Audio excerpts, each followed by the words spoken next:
Building Jamaica. The time by the Office of the Prime Minister is 9:04. The following is a paid announcement by the Jamaica Labour Party. So we say vote for Labour.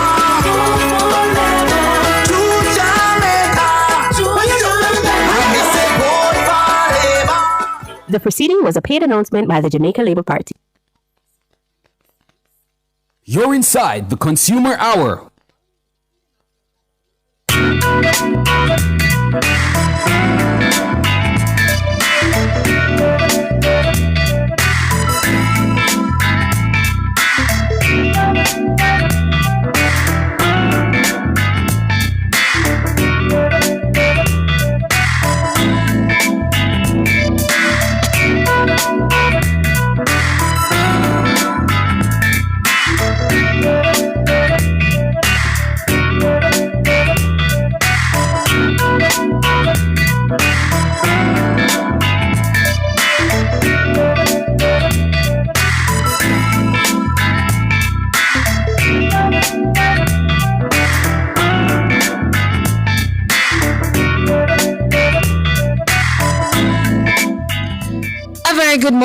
Good morning to you. Welcome to the Consumer Hour. I'm Tana Thomas. I'm sitting in for Norgie Banton, NGB.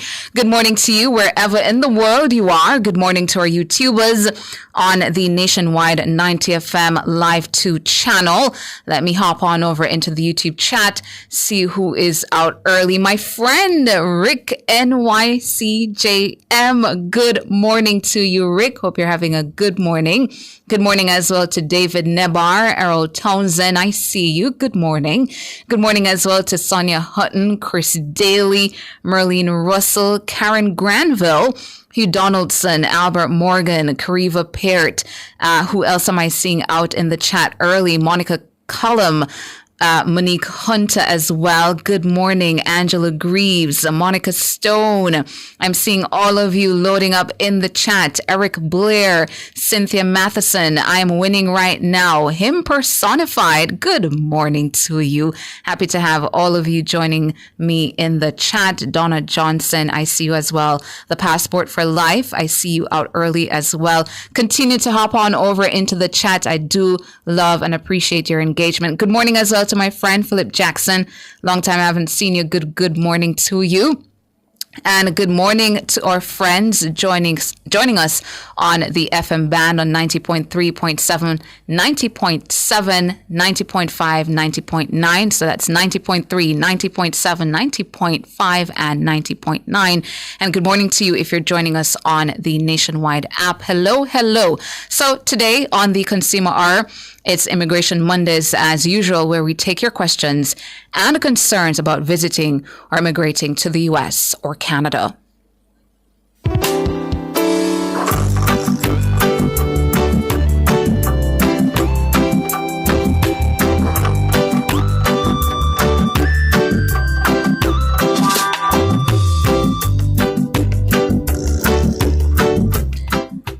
I'm being joined this morning by U.S. immigration attorney Opal Lee and Canadian immigration consultant Nadine Mahabir. Opal, Nadine, good morning.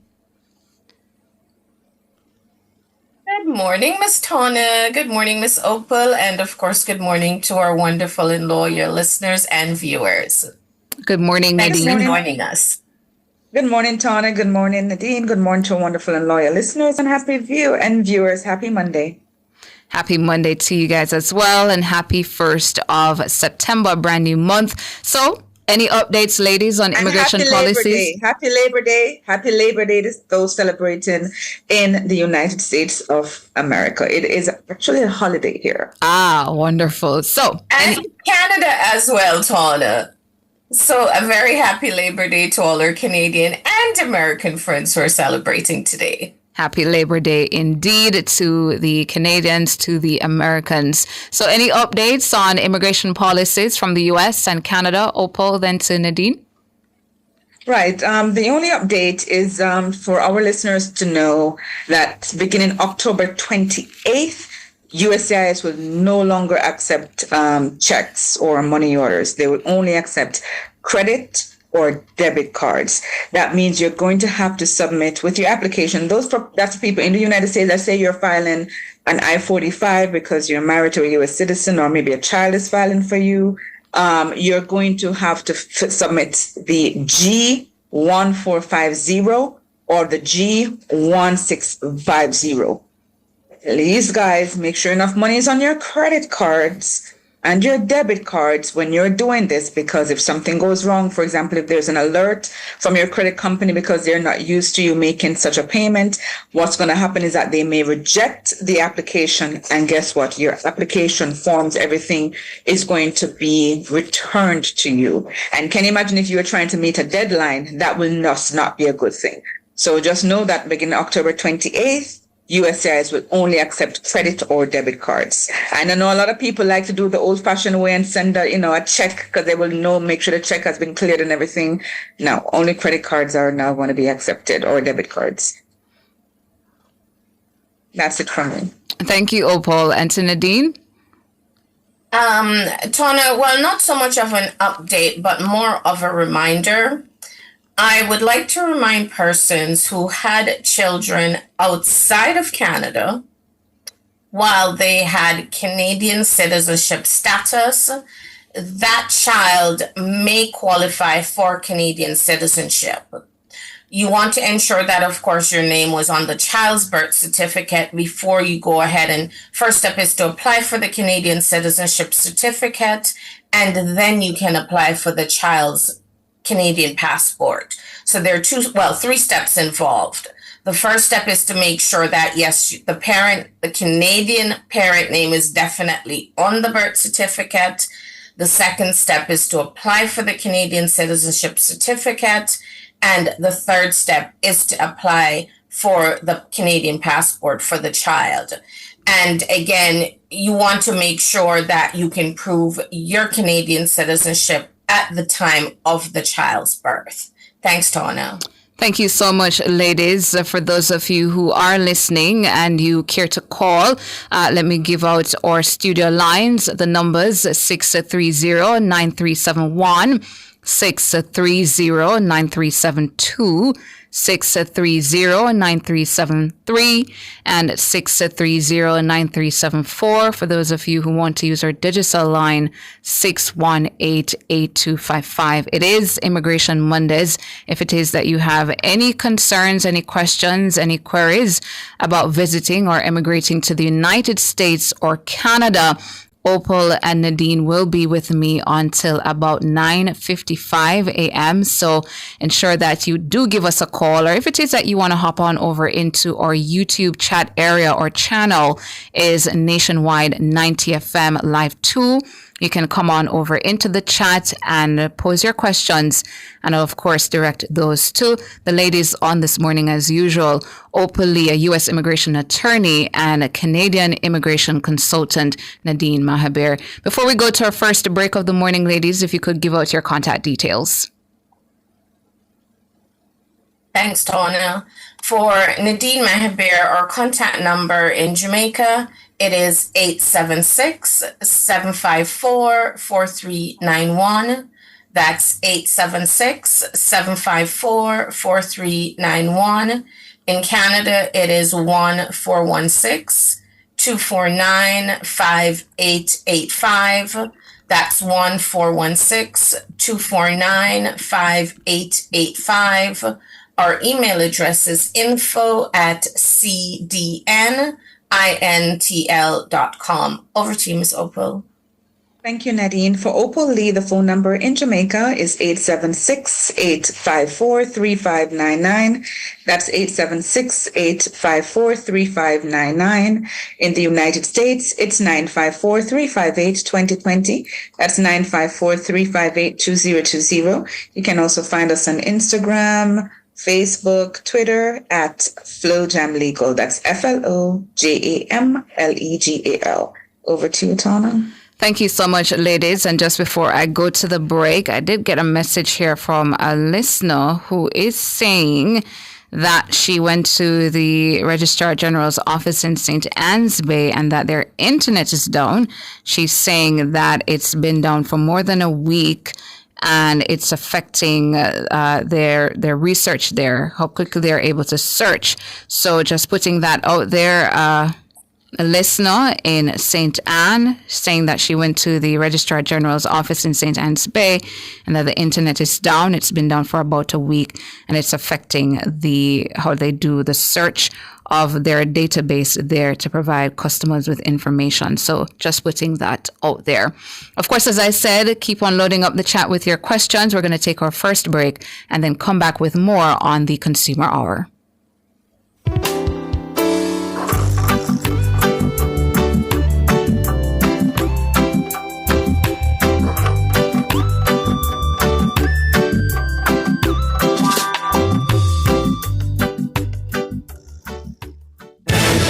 The time has once again come for Jamaicans to return to the polls in a general election. In the race to 32, several issues will be on the minds of Jamaicans as they make their way to the polling stations across the country. Whether at the national or community level, it will all come down to what happens inside the ballot box. Nationwide 90 FM is your best source for credible, accurate, reliable, and engaging political analysis of all the key battleground seats. Join Cliff Hughes every Monday, Wednesday, and Thursday at 7 p.m. in Nationwide at 5 for Inside the Ballot Box, leading up to Election Day, September 3. Repeated every Tuesday, Thursday, and Friday at 8:10 a.m. in Nationwide this morning. It's the political history class, Inside the Ballot Box, only on Nationwide Radio, Nationwide YouTube, and NationwideRadioJM.com. The new revolution in media.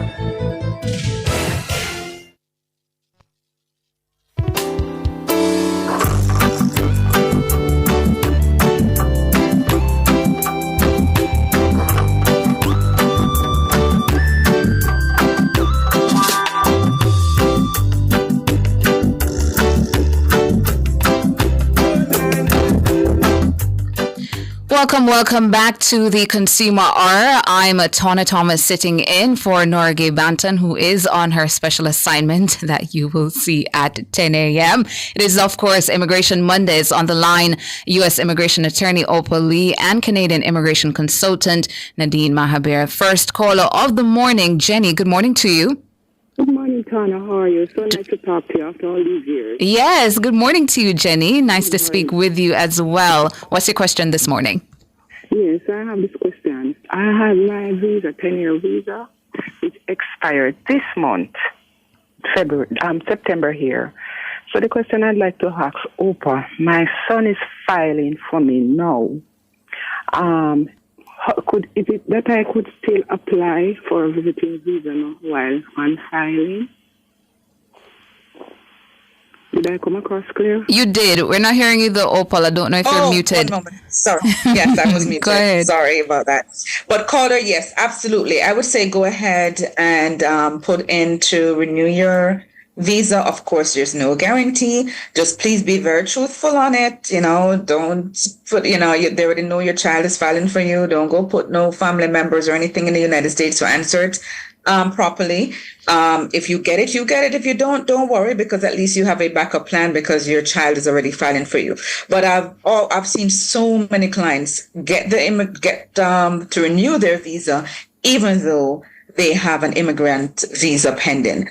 And the thing is that even though your child is now filing for you, I don't know when did he start, because it could be about 2 years or so before you finally get that interview at the U.S. Embassy anyway. So if you would like to travel in the meanwhile, it's always best to go ahead and apply to renew. Yeah, that was submitted from last year, September, actually. Application. Right, but is I-130 already approved, or you're not even sure? No, I've heard it. They just reply that they have gotten the application and everything. Exactly. Because what happened is that when the I-130 is submitted, it usually takes about a year or so before that is approved. The I-130 is the immigrant petition. Then the file is then sent over to the Department of State. And I normally tell clients at another year for that. That's where you have to do your police certificate. Your son will have to submit affidavit of support and all that stuff. Your file will then need to be documentally qualified. Then you will get an interview at the U.S. Embassy and have to go do your medical at Andrews. So, there's going to be a lot of time. So in the meanwhile, what if you want to travel, early next year? or before the end of this year. So go ahead and just have some faith that it will just be approved. And I mean, if you don't have any bad travel record, meaning haven't been spending 3, 4 months, 5 months, I think they will renew it.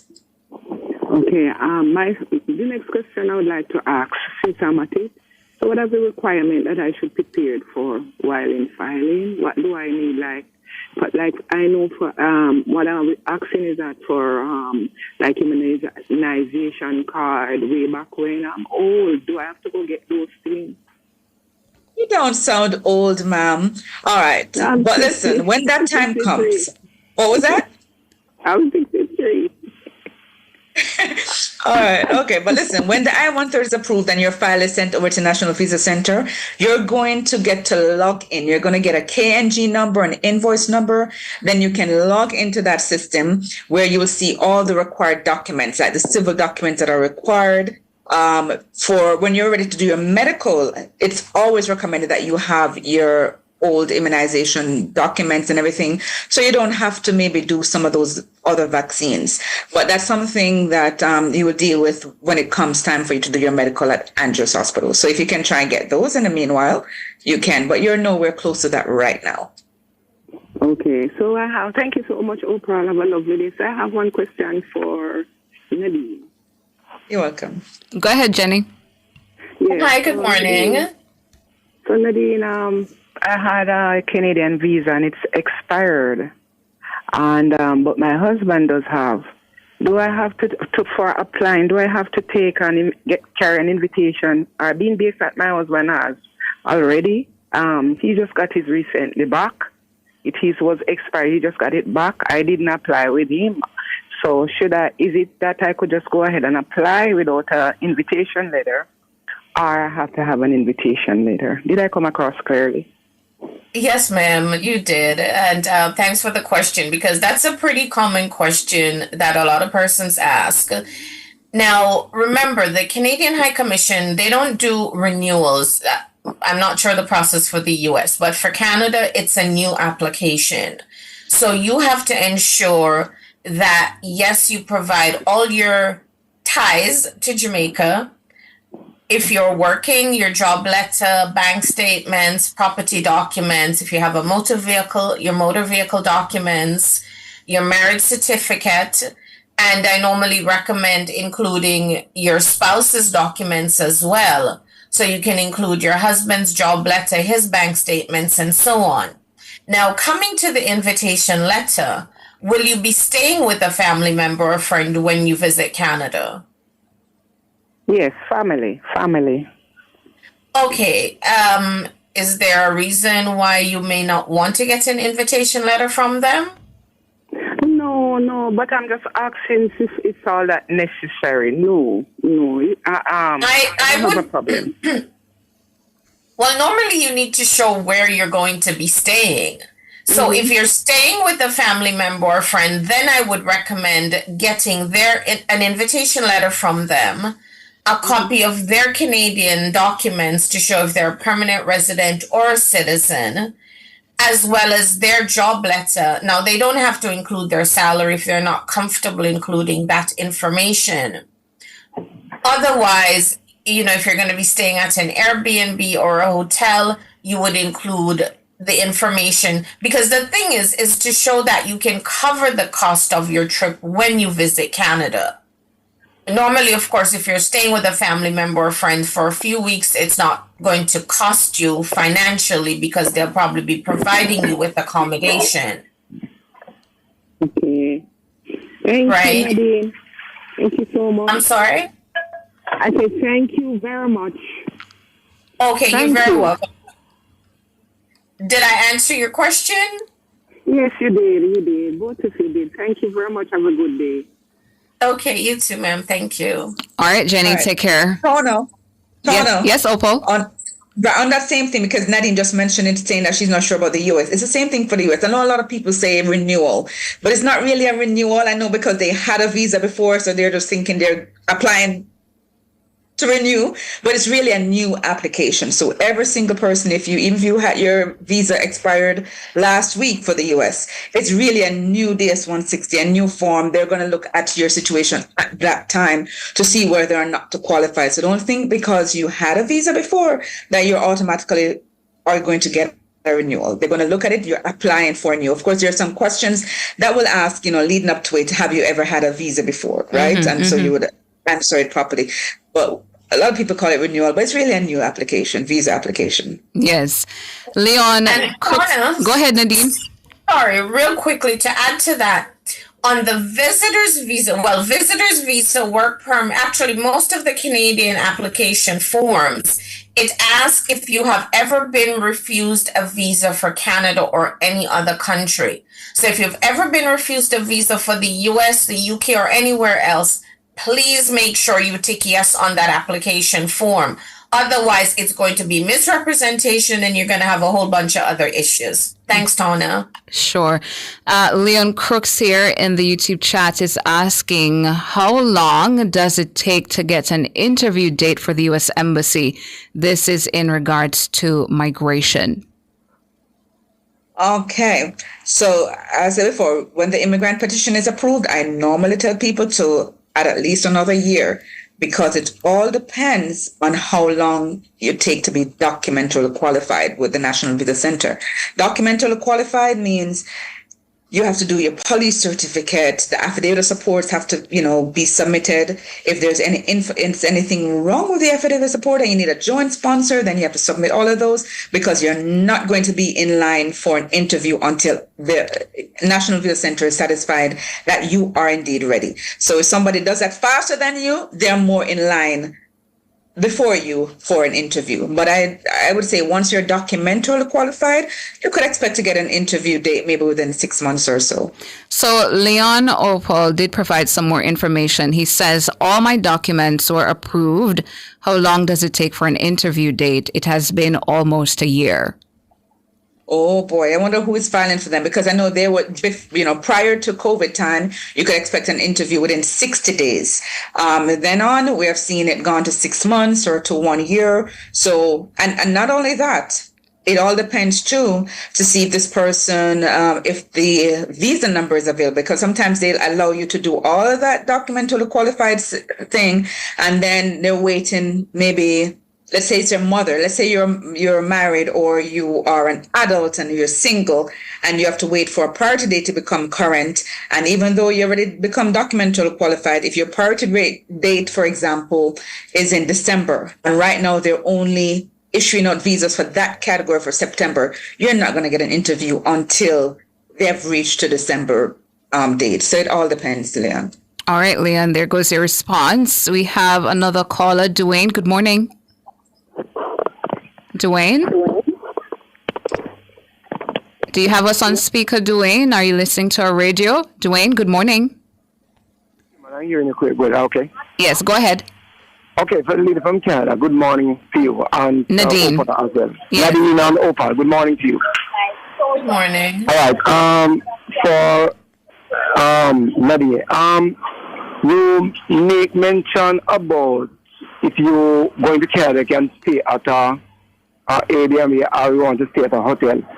As it relates to that, what was the criteria? Did you get that? If you're if you're doing a visitor's visa application, and you need to show, because on the application form it does ask who you will be visiting or pretty much where you'll be staying. Yeah. So you do need to state where it is that you plan to stay. If you're not planning to stay with a family member or friend and you're planning to stay at an Airbnb or a hotel, then you would provide the information to show the cost of the accommodation. And of course, you need to show that you can cover the cost of your accommodation as well. Okay. And then next thing again, you make a point about if it is that when they are doing when you send for the letter, the invitation letter, the person don't have to put the cost to say on it. That's what you said? No, they don't need to put their salary because some persons may not be comfortable stating their salary or, letting family members and friends know what their salary is. Mm-hmm. So on their job letter, they can, of course, it will state where they're working and what their job title is. Oh, that's it. Okay, I get the point. I just want to clarify. Okay. One other thing I don't know if you can answer, Opal. Before your passport is expired, how long before you can renew it? 7 months, a year, 6 months, what? Well, I suppose it depends on the reason for the early renewal. If you're planning to do an immigration application, if you have less than a year on on your passport, I normally recommend asking PICA to allow you to renew it early because you're planning to do an immigration application. Sorry.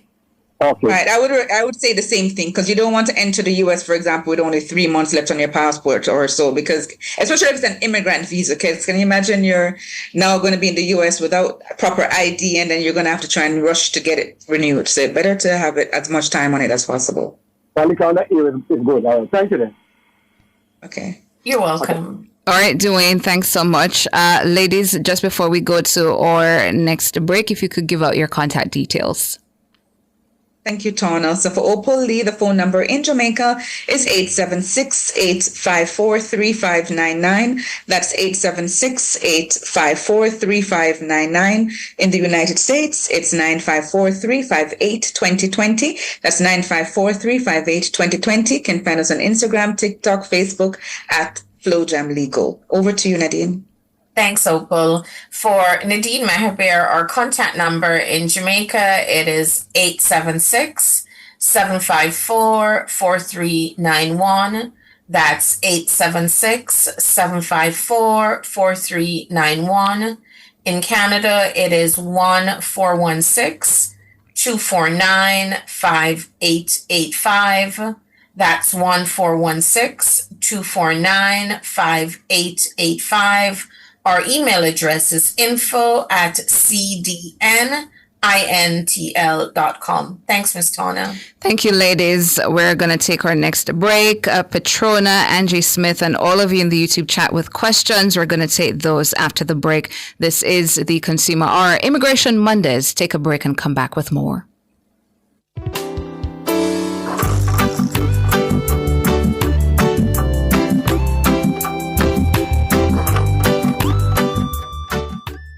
Spectrum Insurance Brokers provides quality insurance coverage and risk management services. The time by Spectrum Insurance Brokers Limited, setting the industry standards, is 9:31.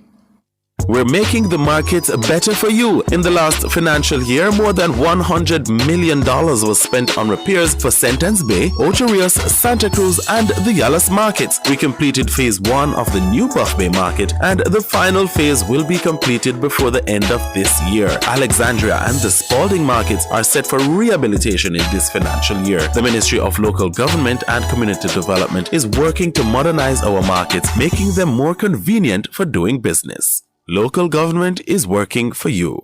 Outperform, outlast. We top performance. Chakama. Reliable, full stop, not comma. We have the expertise for drilling and demolition. We have the power tools for plumbers and electrician. Fancy select tools, 3 parts and 3 repairs. 3 parts, 3 repairs. 2 to 3 years. Hilton, available at Delta Supply, 106 Hagley Park Road. Call us at 876-302-61124. Delta Supply, we service what we sell.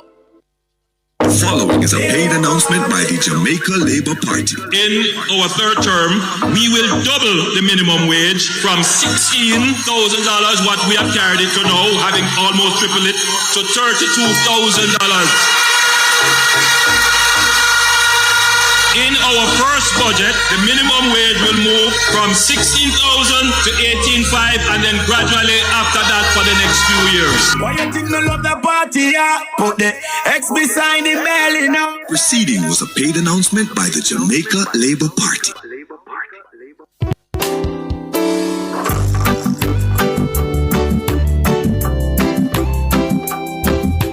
Welcome back to the Consumer Hour. It's Immigration Mondays. On the line, we have Opal Lee, U.S. immigration attorney, and Canadian immigration consultant Nadine Mahabir. Heading right back into the questions, Petrona McDermott is asking Opal, if your son is in the Navy and filed for his mother, would it come quickly than a regular filing? I don't really think so. I think the I-130 is going to take around the same time as it would for anyone else. All right, Petrona. And Angie Smith is asking, good morning. Could you ask Opal if when you file, Angie, if you could rephrase this question, it seems to be missing some words. If you could rephrase this question for us so that we can pose that to Opal. I'm scrolling on down. I'm seeing here from Kimani Gager asking, good morning. What application is guaranteed for premium processing? Not sure which one of you can take this one. For you, right. That's for certain employment applications. So like if your employer is filing for you, for example, you guys can spend extra money, which is sometimes thousands of dollars, for premium processing. Mm-hmm. And CB... That doesn't apply for immigrant. That doesn't apply for like family-based. Okay. CB here is asking, what's the minimum time to know if you've gotten a visa from Canada when you apply, Nadine? Ton, I'm not sure I understand the question. Can I ask you to repeat, please? Sure. So CB here it seems to be asking if he or she applies for a visa and they are approved, what's the minimum time to get it back? That seems to be the question. Because verbatim here it says, please ask what's the minimum time to know if you have gotten a visa from Canada when you apply. Right, that's a little bit confusing. Because I'd like you, isn't it that they tell you right there and then that you've been approved or not? No, so all the visitors visa applications are submitted online, and current processing time is roughly about 30 days right now for Kingston. Now, when you submit the application online, Tana, it's via your online account, so all correspondence is sent to the applicant's email. Once they receive correspondence, they would then log into their account to see whether or not it has been approved or refused. If it is approved, they would need to take their passport to the Visa Application Center. There's one in Kingston, there's one in Montego Bay. The Visa Application Center then sends your passport to the High Commission where your visa is processed. That normally takes, I think, roughly about 2 weeks. The High Commission sends back your passport to the Visa Application Center, and that is where an applicant would collect their passport. So unless you're asked to go into the High Commission for an interview, you do not take your passport to the High Commission. It's to the Visa Application Center. And that's the same place where they would have done their biometrics as well. All right. So processing time for the visitor's visa is 30 days. Once you submit your passport to the Visa Application Center, I would say between 2 to 3 weeks, you should receive back your passport. All right, CB, that's the response for you. Christopher Coke is asking, during the I-130 processing, can my spouse still travel to the U.S.? Absolutely, you can. I mean, once you have a current visa, a visa that's valid, you can continue to travel while it's pending. Because the only time that the visiting visa is canceled is when you are now at the interview for the immigrant visa. And if they're replacing it with the immigrant visa, then they'll cancel the non-immigrant. So I have a lot of clients who continue to travel while their immigrant visa is pending. And news commentator J.A. Good morning, news commentator J.A. She's asking, Opal, is it true that children under 14 will now have to be interviewed when applying for a visa? I saw it on Instagram, but can't recall hearing it otherwise. Well, you should have listened to Nationwide, last week before? Yes. And yes, I did mention it. Remember, that was one of the updates. That's why I didn't give it again today. Mm-hmm. But beginning September 2, tomorrow, there's been a lot of changes in the non-immigrant visas where people who never normally get an interview for visiting visas. So 14 years old, 13 years old, under 14, and even 79 years old, those elderly people who sometimes they'll waive it.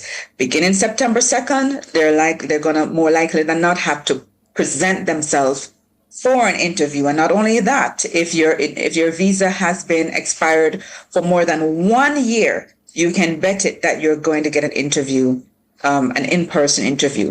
So for that first caller who just recently the visa had expired, and I think she said her son is filing for her, yes, I would go ahead and just take the chance and renew right away because it was just expired. So within 12 months, if your visa has expired within 12 months, and if you don't want to get that nerve when you go to the interview, just go ahead and renew it now because chances are they will still waive it. But if your visa has expired for 12 months or more, you are more likely than not going to have an in-person. So that information was correct. All right, news commentator J.A. Angie Smith is back. Good morning again, Angie Smith. Angie's asking, do you have to pay for Social Security or green card when you are filed for? Not sure if you understand this one and can take it, Opal. Well, yeah, I mean, if you're filed for, and let's say you're outside the United States, you're going to have to pay the fee for the immigrant visa for them to mail the green card to you. You can either pay that after you have successfully gotten the immigrant visa in your passport. I normally recommend that people pay it before they actually enter the United States, or upon entering the United States, you go ahead and pay it. And then, yes, the Social Security, they would normally mail it to you. But I also encourage my clients to just Google the nearest Social Security office to them in the States and just go there and apply. You don't have to pay for the Social Security card, but you do have to pay for the green card. And all that instructions is in your package when you successfully are approved for that immigrant visa. Lloyd Smith is asking, why does the I-130 visa for a minor, why does it take up to 3 years? If it's taken up to 3 years, it's because maybe the minor's parent is a green card holder and not a U.S. citizen. So, for example, if it's a green card holder filing for their spouse or minor children, right now they're only giving out immigrant visas for applications filed on or before September 22. And right now we're in 2025, so it's exactly 3 years. Today is September 1st. They're only at September 1st, 2022. So it's a 3 year. If it was a U.S. citizen filing for their minor child, there's no waiting period and waiting, for an immigrant visa to become available. So it's just a matter of the I-130 being approved, which normally takes about a year. And then, as I said before, add another year, for the processing, getting the interview notice and doing the medical advantages and all that stuff. Audrey White is asking, if I dropped off my application last week for a U.S. non-immigrant visa, how long will I have to wait to know if I am successful? I mean, normally within a few weeks or a month. So if they're saying that they dropped it off, I'm assuming that they did the correct thing and the U.S. Embassy actually agreed to waive the interview. Then they just have to keep track of it, and they will get something soon. They'll get notification to see whether or not it was successful, and they need to go pick up their passport. Mm-hmm. Kimani Gager is asking, how can I let my 16-year-old son immigrate to the U.S. alone? He doesn't have any immediate relatives there. Ooh, that's a peculiar question. Mm-hmm. Wait a minute now. You're 16-year-old, so you don't have anything, and that 16-year-old is going to be off by him or herself to the United States? I'm not sure about that, Tona. But maybe a student visa. They try with a student visa first, and then once that person is in college, then maybe an employer will sponsor that person afterwards.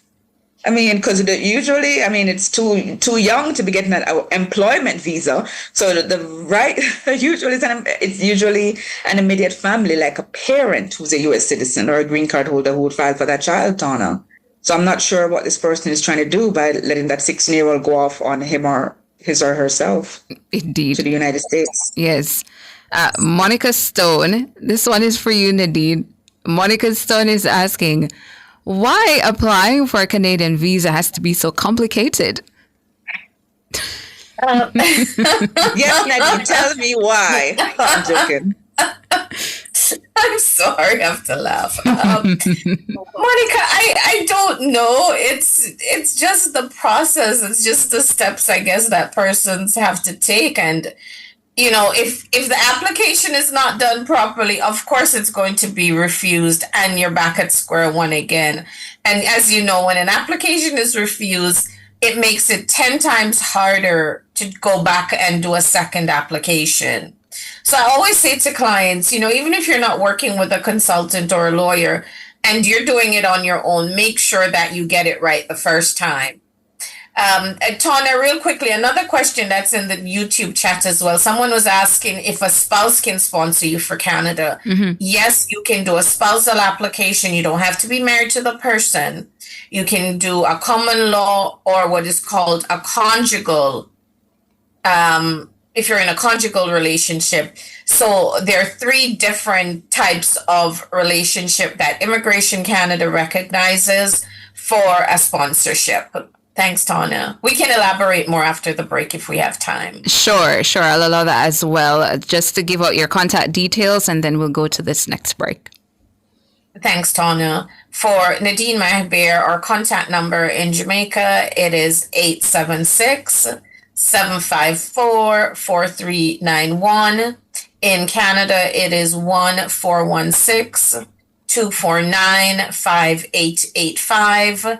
And our email address is info@cdnintl.com. Over to you, Ms. Opal. Thank you, Nadine. For Opal Lee, the phone number in Jamaica is 876-854-3599. That's 876-854-3599. In the United States, it's 954-358-2020. That's 954-358-2020. Or connect with us on Instagram, Facebook, Twitter at FlowJam Legal, FLOJAM Legal. Over to you, Tom. Thank you, ladies. Going to take a break now and come back with our final segment here on the Consumer Arts, of course, Immigration Mondays.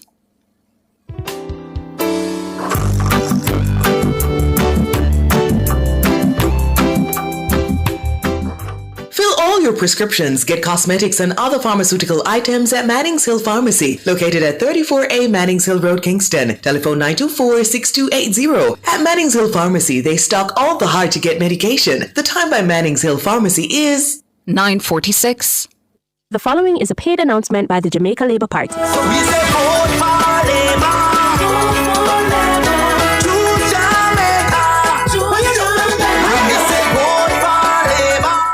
The proceeding was a paid announcement by the Jamaica Labour Party. It's time for a new look.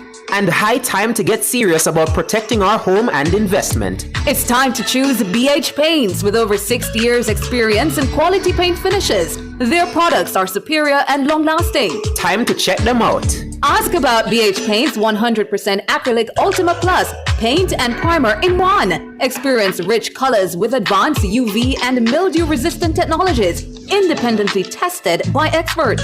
What are you waiting for? Visit a BH Paints Color Center today. Following is a paid announcement by the Jamaica Labour Party. In our third term, we will double the minimum wage from $16,000, what we have carried it to now, having almost tripled it, to $32,000. In our first budget, the minimum wage will move from $16,000 to $18,500, and then gradually after that for the next few years. Why you think me love the party, yeah? Put the X beside the belly now. Proceeding was a paid announcement by the Jamaica Labour Party.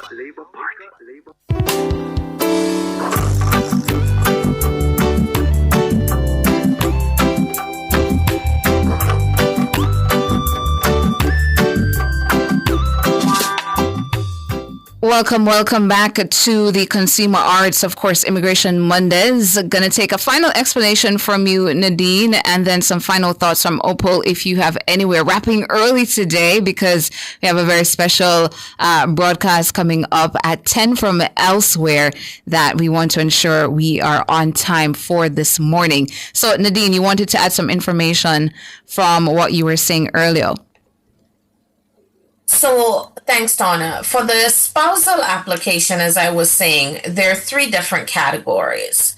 Whether you are married to the person, so of course it means you had a ceremony and you have a marriage certificate.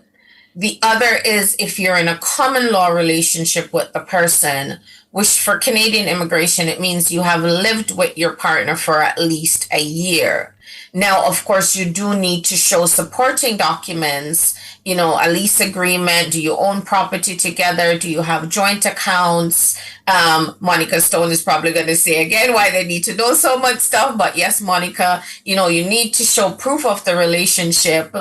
Now, for a conjugal relationship, this is a relationship where, of course, you're not married to the person. And because of maybe immigration reasons, you're not able to live together. But you can show proof that, yes, you're in an intimate relationship with this person. So again, the more supporting documents you can show for your spousal application, the better it is for you. Thanks, Tana. Thank you so much. As we wrap, Opal, any final thoughts that you want to give to our listeners? Right, real quick, and it's following up to that question too. The person wanting if they had wanted to pay for the green card, you can go online to uscis.gov, and there you can either pay the fee before you leave Jamaica or when you enter into the United States. Remember, you're going to need your case number to go ahead, and your A number that is also stamped in the immigrant visa in your passport. Thank you so much, ladies, for providing the immigration advice you gave this morning. U.S. Immigration Attorney Opal Lee and a Canadian Immigration Consultant Nadine Mahabir. Ladies, thank you so much this morning. Thank you, Tana. You're welcome. Thank you, too. All right, this has been it for the Consumer Hour Immigration Mondays. I was sitting in for Norgay Banton, NGB. Thanks so much to my technical operator, Kevin, my super producer, Michelle McCrae Smith, and all our callers, our YouTubers this morning for engaging with us. All right, so I do see some more of your questions. I'm just going to screenshot them so that Nora can have them for next week. I see a number of you who are posting your questions in the YouTube chat area. Don't worry about that. We will definitely hold those questions. You know that Opal and Nadine, they are here every Monday, whether it is that they're in studio or they're joining us on the telephone or they're joining us via Zoom.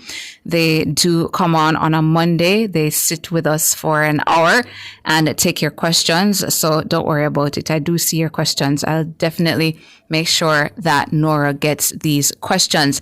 I did see some of you still asking about Revo.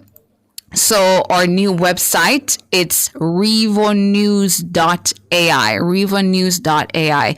So if you type that in, it will take you right to the website. It will take you right to the website. So that you can log on to the website and view our stories. Of course, we have been talking about our special feature in revonews.ai where you can ask Cliff. That's our AI bot. You can ask Cliff any question that you'd like about news that we have on our website or other things happening in Jamaica or information globally.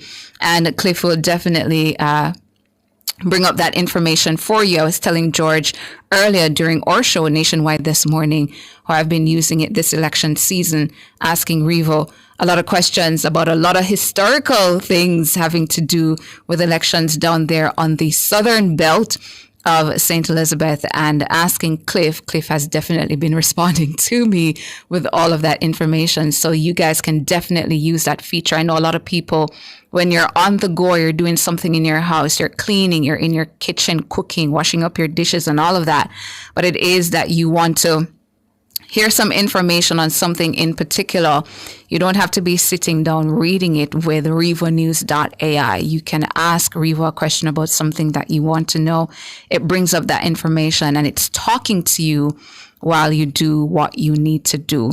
Revo, you can access on your phone, on your tablet, on your computer, your desktop, any device that you have.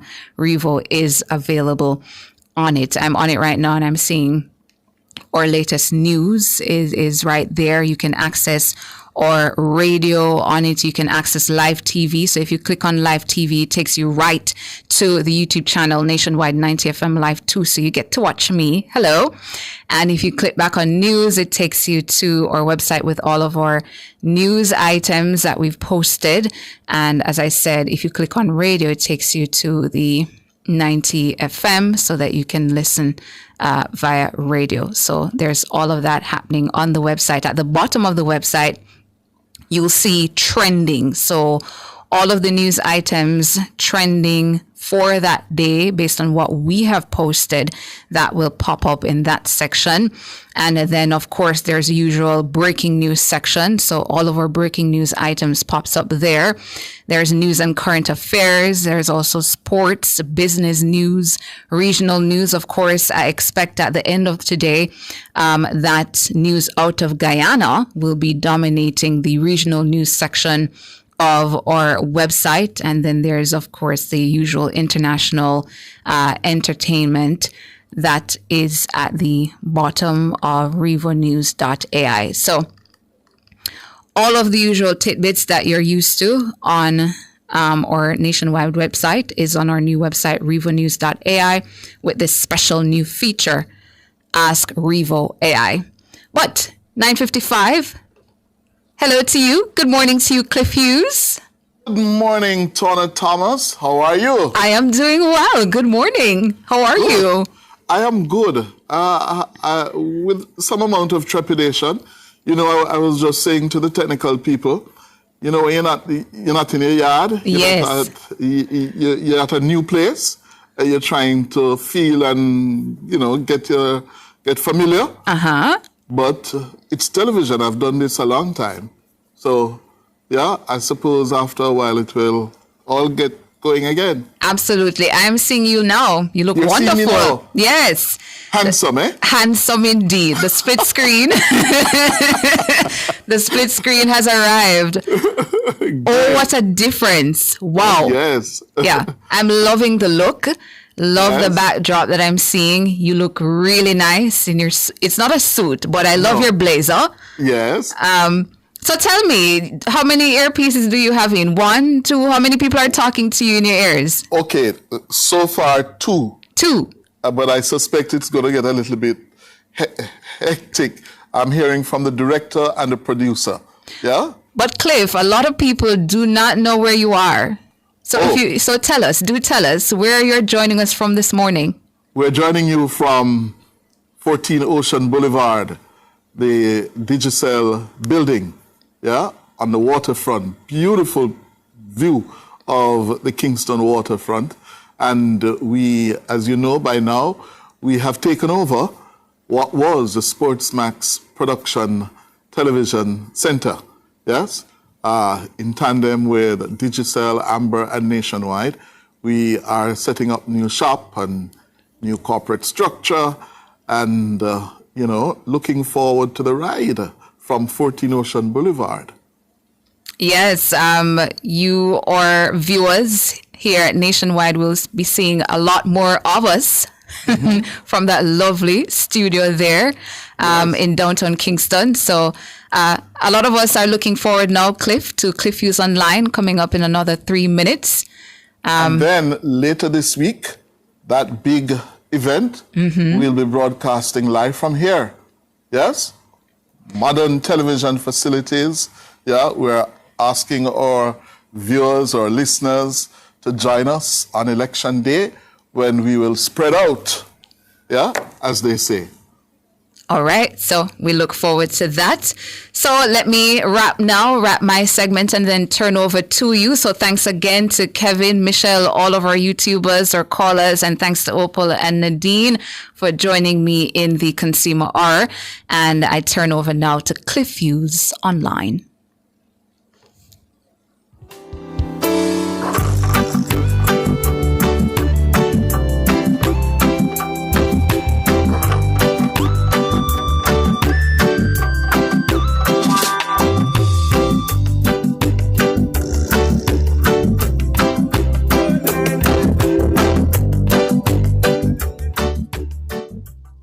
That was the Consumer Hour. The time has once again come for Jamaicans to return to the polls in a general election. In the race